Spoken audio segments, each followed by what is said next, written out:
everyone. I hope you're healthy, happy, and safe. Last week, I read you a book, and I gave you 3 clues where I'd be reading from this week. The first clue was grown-ups and children both use them. The second clue was you pack them up before you leave in the morning. And the third clue is, if you're lucky, it might have a dessert in it.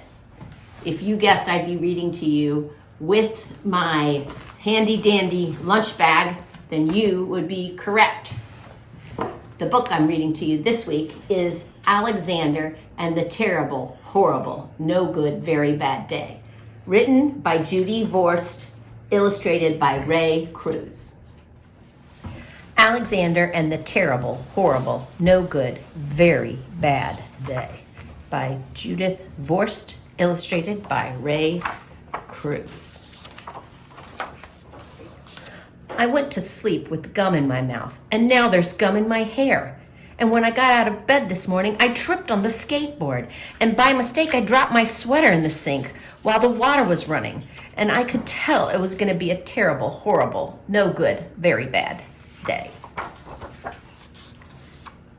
At breakfast, Anthony found a Corvette Stingray car kit in his breakfast cereal, and Nick found a junior undercover agent code ring in his breakfast cereal box. But in my breakfast cereal box, all I found was breakfast cereal. I think I'll move to Australia. In the carpool, Mrs. Gibson let Becky have a seat by the window. Audrey and Elliot got seats by the window too.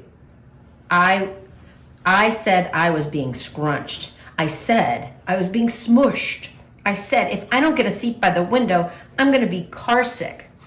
I could tell it was going to be a terrible, horrible, no good, very bad day.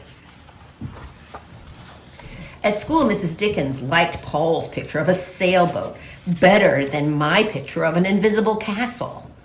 At singing time, she said I sang too loud. At counting time, she said I left out 16. Who needs 16? I could tell it was going to be a terrible, horrible, no good, very bad day. I could tell because Paul said I wasn't his best friend anymore. He said that Philip Parker was his best friend, and that Albert Moyo was his next best friend, and that I was only his 3rd best friend. I hope you sit on a tack, I said to Paul. I hope the next time you get a double-decker strawberry ice cream cone, the ice cream part falls off the cone part and lands in Australia. There were 2 cupcakes in Philip Parker's lunch bag, and Albert got a Hershey bar with almonds, and Paul's mother gave him a piece of jelly roll that had little coconut sprinkles on top. Guess whose mother forgot to put in dessert? It was a terrible, horrible, no good, very bad day. That's what it was, because after school, my mom took us to the dentist, and Dr. Fields found a cavity just in me.